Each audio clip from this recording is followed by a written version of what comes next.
श्रीमद्भागवती वार्ता सुराणामपि दुर्लभा मेनिरे भगवद्रूपम शास्त्रम भागवतम कलौ கலியுகத்தில் பகவானே கண்ணனே பாகவதபரான உருவத்தில் இருக்கிறார். இப்புராணத்தை வாசிக்குங்கால் கண்ணனையே அனுபவித்த நிலை ஏற்படும். கண்ணன் தன்னுடைய சிறு பிராயத்து சேஷ்டிதங்களை எல்லாம் முடித்தான். இளவயதை தாண்டுகிறான். ருக்மிணி தேவியை திருக்கல்யாணம் பண்ணிக்கொண்டு அடுத்து ஜாம்பவதி பரிணயம் முடிந்து பிற்பாடு சத்யபாமையும் கல்யாணம் பண்ணிக்கொண்டார். 3 தேவிமார்களோடே கண்ணன் ஆனந்தமாக வாழ்ந்து வந்தார். இது 57வது அத்தியாயம். இந்த கதையினுடைய சுருக்கத்தை முதல்ல சொல்றேன். பகவான் கிருஷ்ணர் சத்யபாமையை கல்யாணம் பண்ணிக்கொண்டார். சத்யபாமையினுடைய தந்தையார் சத்ராஜித்து என்று பார்த்தோம். கிருத்தவர்மாவும் அக்ரூரரும் சத்ராஜித்து ஏற்கனவே நமக்கு பெண் கொடுக்கிறேன் என்று ஏற்றுக்கொண்டான். ஆனா சத்யபாமையை நமக்கு கல்யாணம் பண்ணி கொடுக்கல, கண்ணனுக்கு கல்யாணம் பண்ணி கொடுத்துட்டான். ஆகையால் நீ அவனை எதிர்த்து போ என்று சததன்வாவை தூண்டி விட்டார்கள். சததன்வா தீயவன். அவன் சத்யபாமையை கல்யாணம் பண்ணிக்கணும்னு ஆசைப்பட்டிருந்தான். அது நடவாமல் போயிற்று. அவனிடத்துலதான் இப்ப கிருத்தவர்மாவும் அக்ரூரரும் பேசி, எப்ப இப்படி நடந்து போச்சோ, நீ கண்ணனை எதிர்க்க வேண்டாமா? அல்லது ஸ்திரீ ரத்தனம் தான் கிடைக்கல, ரத்தனமாவது கிடைக்க வேண்டாமா? பெண்ணான சத்யபாமா உனக்கு கிடைக்காட்டாலும் செமந்தக மணியையாவது நீ அபகரித்து கொண்டு வரலாம். சத்ராஜனிடத்திலே போர் புரிவாய், அவனை அழித்தாவது சமந்தக மணியை எடுத்துக்கொண்டு வா என்று அக்ரூரரும் கிருத்தவர்மாவும் சததன்வாவிடத்தே பேச, அவன் கோபத்தோட சத்ராஜித்தினிடத்துல போறான். அவனோட சண்டையிட்டு அவனை அழித்து மணியை அபகரித்து கொண்டு வருகிறான். தந்தையாரே சத்யபாமா இழந்து போனாள். அவனுடைய உடலை தைல கொப்பரையில் ஜாகிரதைப்படுத்தி விட்டு கண்ணனிடத்திலே வந்து விஷயத்தை எடுத்து கூறினாள். கண்ணனும் கோபத்தோடே புறப்பட்டார். சததன்வாவை தேடி போனார். எங்கெங்கோ தேடி மிதிலா தேசத்துக்கு போற வழியில் அவன் அகப்பட்டான். ஆனால் அதுக்கு முன்னாடியே ஒண்ணு நடந்துடுத்து. கண்ணன் தன்னை துரத்தின் வரான்னு கேள்விப்பட்டு சததன்வா கிருத்தவர்மாவிடத்தே தனக்கு உதவி புரியணும்னு கேட்டுக்கொண்டான். யார் கண்ணனை எதிர்ப்பார்கள்? நாங்க அவனை எதிர்த்தெல்லாம் உனக்கு உதவி பண்றதா இல்லை என்று கிருத்தவர்மா மறுத்துட்டார். அடுத்தவன் அக்ரூரிடத்திலே போய் உதவி கேட்டான். யார்கிட்ட அபச்சாரப்படுறேன்னு உனக்கு தெரியறதா? என்னதுக்காக அவனிடத்தில் படுகிறாய்? நான் உதவிக்கு வர்றதா இல்லை. அக்ரூரும் மறுத்தார். அப்ப சரி, நான் உயிருக்கு பயந்து ஓடிக்கொண்டிருக்கிறேன், இந்த செமந்தக மணி எங்கிட்ட இருக்க வேண்டாம், அது உம்மிடத்தில் இருக்கட்டும் என் அக்ரூரிடத்துல ஒப்படைச்சுட்டு சததன்வா ஓடுகிறான். மிதிலா தேசத்துக்கு போற வழியில கண்ணன் அவனை பிடிச்சார், அவனை அழிச்சுட்டார். ஆனாலும் அவனிடத்துல செமந்தக மணி கிட்டவில்லை. அப்ப பலராம இடத்துல கண்ணன் வருத்தத்தோட சொல்றார், இந்த செமந்தக மணி நம்ம வாழ்க்கையிலே ரொம்ப நஷ்டங்களை ஏற்படுத்துறது.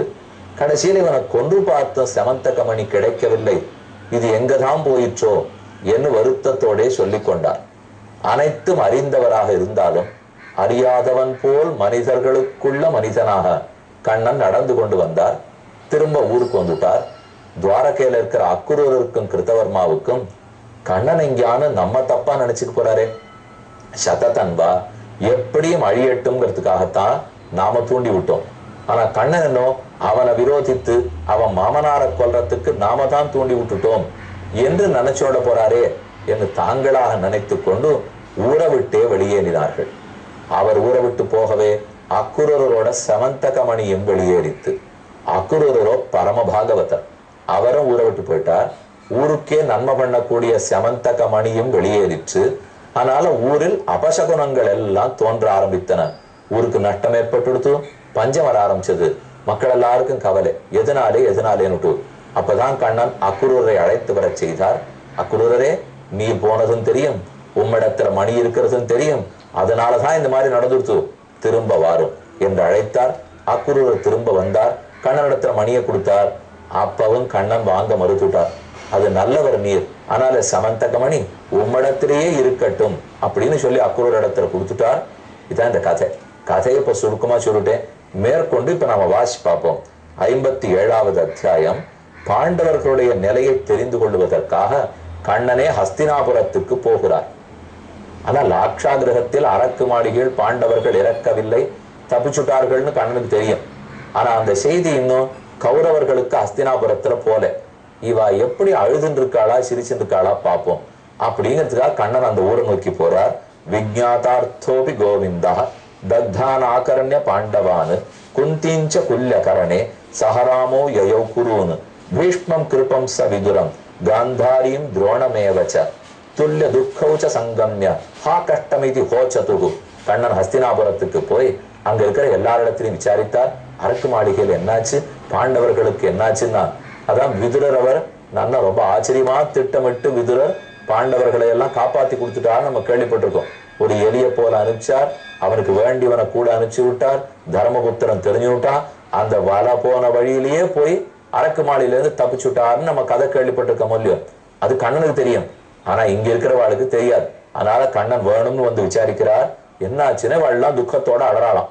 இது ஆச்சரியம் என்னன்னா, துரியோதனன் அழறான், திருத்தராஷ்டன் அழறான், துச்சாசன அழறான். ஏற்பாடு பண்ணதே இவாதான்.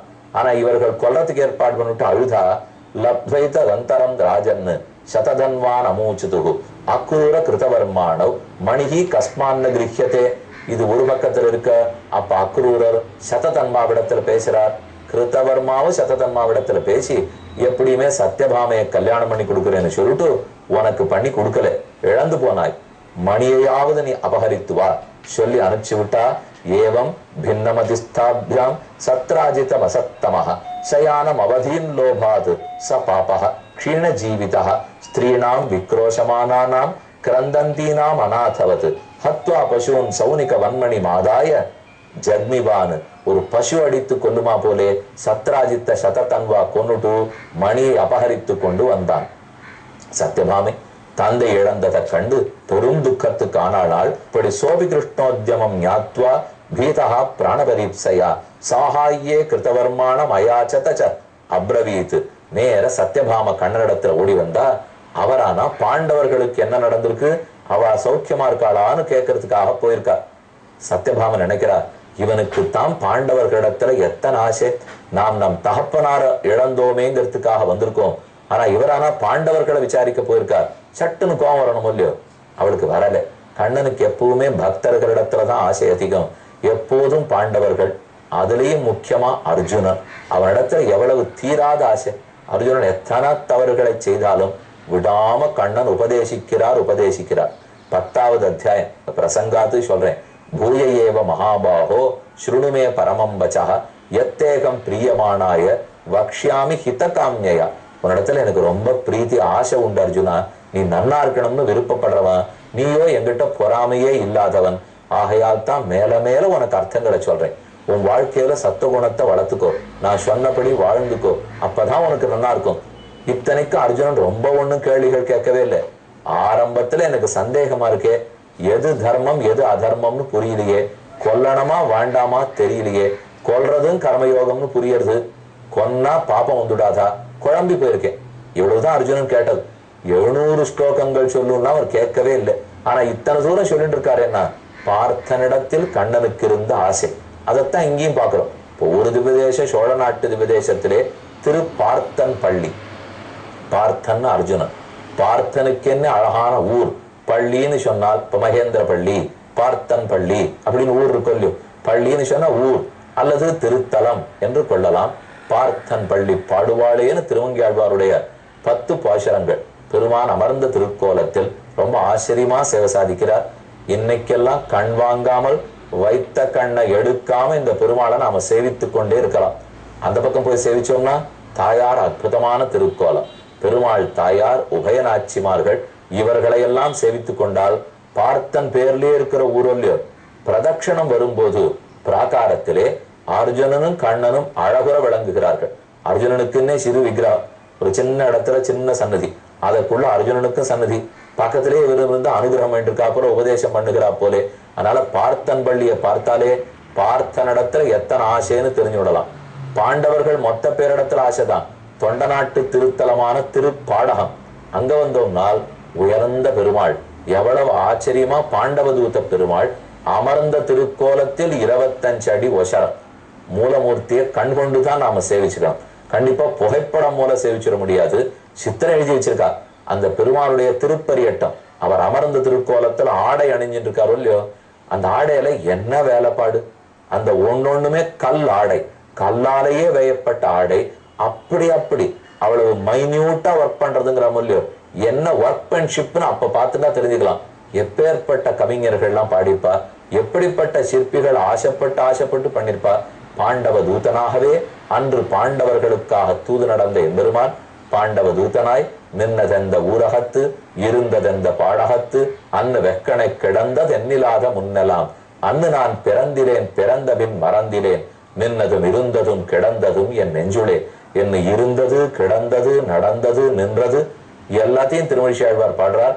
நின்றது எந்தை ஊரகத்து, இருந்தது எந்தை பாடகத்து, அன்று வெக்கனை கிடந்தது.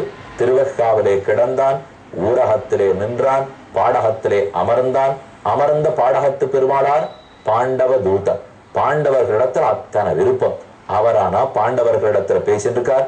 சத்யபாமை வந்து புகார் பண்ணுகிறாள். சரி, என்ன நடந்ததுன்னு பார்ப்போம்னு கண்ணன் புறப்படுறார். அதுக்குள்ள சததன்வா கிருதவர்மாவிடத்திலே பயந்து ஓடி வந்து ஒத்தாசை கேட்கிறான். சாஹாயே கிருதவர்மானம் அயாச்சதச்ச அப்ரவீத், எனக்கு உதவி பண்ணு கண்ணன், எப்படியாலும் நான் எதிர்த்து ஜெயித்தாகணும்னா நான் வரமாட்டேன். நாகம் ஈஸ்வரயோகோ புரியாம் லேகனம் ராமகிருஷ்ணயோகோ கோனுக்ஷேமாய கல்பேத தயோர் விஜினம் ஆச்சரன். இந்த கண்ணன் 7 வயசுலே கோவர்தனத்தை கொடையா பிடித்தவர், 10 வயசுலே கம்சனையே முடிச்சவர், குவலையாபிடத்தை அழித்தவர். அப்பேற்பட்டவனிடத்துல அபச்சாரப்பட போறே, மகேஸ்வரனான பகவான் இடத்துல நான் படுறதா இல்லை. அடுத்து 2வது உதவி அக்குரூரிடத்துல கேட்க. சோப்பியாகோ விருத்தேத வித்ய வித்வான் ஈஸ்வரயோத்பலம் எய்தம் லீலையா விஸ்வம் சிருஜத்யவதி ஹந்திச்ச. இவன் தான் உலகத்தை படைத்து காத்து அழிப்பவரே, நான் வர்றதா இல்லை. சரின்னு 2 பேரிடத்திலே உதவி இழந்தவன் செமந்தகத்தை அக்குரூர் இடத்துல கொடுத்துட்டு ஓடினான். கண்ணன் அவனை பிடித்தார், முடித்தார். ததோ சிக்ஷத்கதாம் காலே தார்த்தராஷ்டிரஹா சுயோதனஹ கேசவோ துவாரகா நேத்திய நிதனம் சததன்வனஹ. அந்த சமயத்துக்கு மிதிலா தேச தழுவு போனாலும் இல்லையோ, ஜனக மகாராஜனாலே உபச்சாரம் பண்ணப்பட்டு பலராமன் அவனுடைய இடத்திலேயே கொஞ்ச நாள் வாழ்ந்திருக்கார். அப்பதான் பலராமனிடத்தில் துரியோதனம் போய் கதாயுத்தம் கற்றுக்கொண்டது. அந்த செய்தியும் அப்படியே ஞாபகம் வச்சுங்கோ. அக்ரூரஹா கிருதவர்மாச்ச சுத்வா சததனோர் பதம். அதுக்கப்புறம் இந்த மாதிரி சததன்வா போயிட்டான் என்று தெரிந்து கொண்டு, ஓ நாம இந்த ஊர்ல இருக்க வேண்டாம்னு அக்ரூரரும் கிருதவர்மாவும் வெளியூர் போனா. கண்ணன் அவர்களை வரவழைத்தான். தர்சயஸ்வ மகாபாக பந்தூனாம் சாந்தி மாவக, உம்ம கையில இருக்கிற செமந்தகத்தை ஊரார் இடத்துல காட்டும்.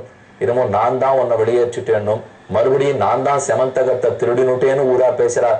நான் பண்ணல, அதை காட்டி என் அபவாதத்தை போக்கணும்னு சொல்ல அவரும் அதை காட்டுட்டு தன் கையிலேயே வச்சுட்டு இருந்தார். இந்த கதை யாரெல்லாம் படிக்கிறார்களோ, யஸ்தேதது பகவத ஈஸ்வரஸ்ய விஷ்ணோர் வீர்யாட்யம் விருஜனஹரம் சுமங்களஞ்ச ஆக்கியானாம் படதி ஸ்ருணோதி அனுஸ்மரேத்வா துஷ்கியத்தின் துரிதம் அபோக்கிய யாதி சாந்திம். சாந்தியை அடைவார்கள், பாபங்கள் தொலையும், அபகீர்த்தி அத்தனை ஒழிஞ்சு போயிடும். ஏன்னா கண்ணனுக்கு புகழ்ச்சி போய் இகழ்ச்சி வந்துருத்தோ இல்லையோ, அதை ஒழித்த சரித்திரம் இல்லையது. அதனால நமக்கும் எந்தெந்த அவப்பெயர் இருந்தாலும் அதத்தனையும் தீர்ந்து உயர்ந்த பெயர் கிடைக்கும், அவசியம் கிடைக்கட்டும்.